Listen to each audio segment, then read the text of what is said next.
জামাত শিবিরের লোকেরা সংঘাত করে না, সন্ত্রাস করে না, কিন্তু সন্ত্রাসী এবং সংঘাতকারীদেরকে ভয়ও করে না।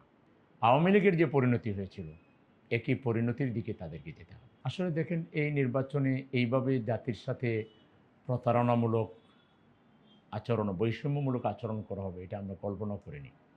ইউনূস সাহেবের কথায় আমরা ভরসা রেখেছিলাম ঈদের আনন্দে নির্বাচন হবে, কিন্তু আমরা দেখলাম যে পুরো নির্বাচন ব্যবস্থাকে একটা পক্ষের বিজয়ের লক্ষ্যে সাজানো হয়েছে এবং পারস্পরিক যোগসাজশে খুব নৈপুণ্যের সাথে। আমি বলবো যে আওয়ামী লীগ যখন এই কাজগুলো করেছিল তখন তারা একা ছিল, প্রশাসন আর তারা ছিল। এবার আওয়ামী প্রশাসন এবং আওয়ামী লীগের এক্সটেনশন ব্যক্তিবর্গ প্লাস নতুন করে যারা আপনার ফ্যাসিবাদ কায়েম করতে চাচ্ছে বা যারা ক্ষমতার শক্তি দেখাতে চাচ্ছে, এই সবাই একাকার হয়ে অতীতের যে কোনো সময়ের চাইতে তারা একটা ভয়াবহ ষড়যন্ত্রের মাধ্যমে জামাতের নিশ্চিত বিজয়কে তারা, বিশেষ করে কিছু টার্গেটের জায়গা, সিলেটকে পুরো টার্গেট করা হয়েছিল। এভাবে দেশের বেশ কিছু জায়গাকে স্পেশাল টার্গেটের মধ্য দিয়ে আমাদের সম্ভাবনাময় অনেক আসনকে কেড়ে নেওয়া হয়েছে।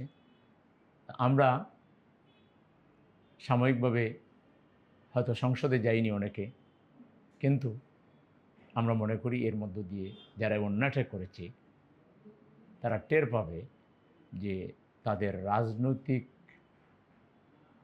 জীবনে এটা ছিল তাদের মস্ত বড় ভুল। যা আওয়ামী লীগ করেছিল একই পথ তারা অনুসরণ করে আওয়ামী লীগের যে পরিণতি হয়েছিল একই পরিণতির দিকে তাদেরকে যেতে হবে। এটা তারা বোধহয় কোনো অভিযান দু একটা চালিয়েছিল গ্রেপ্তারের জন্য, যেমন উত্তরায় অভিযান করেছে এবং আমাদের দু একটা পরিবারে গিয়ে আমার খোঁজখবরও নিয়েছে। বোধহয় ইনফরমেশন, রং ইনফরমেশনের ভিত্তিতে তারা বলে দিয়েছিল আমি গ্রেপ্তার হয়েছি, কিন্তু আমি আসলে গ্রেপ্তার হইনি এবং আমি বাইরে ছিলাম। আসলে এটা খুব দুঃখজনক যে বিএনপি 5 কোটি মানুষের প্রায় 70% মানুষের গণরায়কে শ্রদ্ধা দেখাতে পারে নাই, অবজ্ঞা করেছে, কাটাছেঁড়া করেছে এবং ধূম্রজালের সৃষ্টি করেছে। এবং এটা আসলে তারা খুব অকাল পক্ষের অপরিপক্কতার পরিচয় দিয়েছে। রাজনীতিতে এটা মোটেই কোনো স্বাভাবিক বিষয় নয়। পৃথিবীর কোথাও গণভোটকে উপেক্ষা করার কোনো উদাহরণ নেই। আর এই দেশে গণভোটের সূচনাকারী হলো এই রাজনৈতিক দলটি। তারাই তাদের আবিষ্কৃত এইবারও নির্বাচনে গণভোট হোক, এটা তারাও নাকি প্রস্তাব দিয়েছে। তো তাদের আবিষ্কৃত, তাদের প্রস্তাবকৃত একটা গণভোটকে এইভাবে অবমূল্যায়ন করে বিএনপি মস্ত বড় একটা ভুল করেছে। এই ভুলের খেসারত তাদেরকে বহুদিন দিতে হবে এবং হয়তোবা এইটা তাদের রাজনৈতিক এই অপরিপক্কতা তাদেরকে রাজনৈতিকভাবে চরম দেউলেত্বের দিকে নিয়ে যেতে পারে।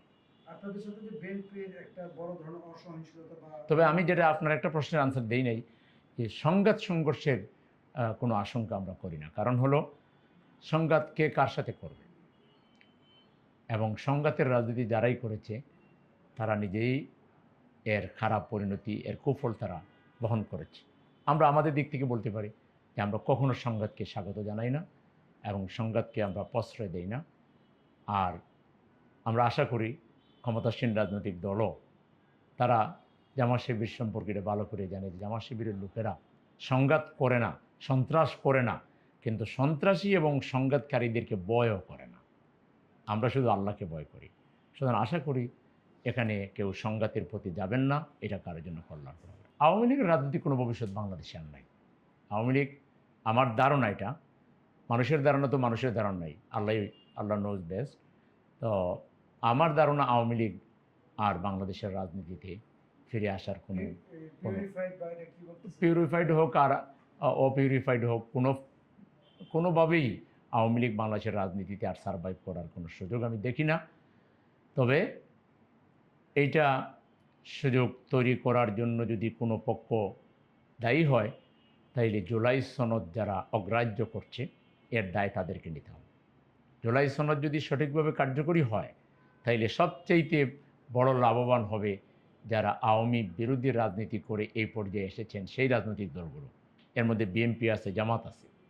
কিন্তু সেই জুলাই সনদ যদি কার্যকরী না করে এটাকে যদি দামাচাপা দেওয়ার চেষ্টা করা হয়, তাহলে এই ব্যর্থতার দায় কিন্তু বর্তমান সরকারি দলকেই সিংহভাগ নিতে হবে বা সবটুকুই নিতে হবে।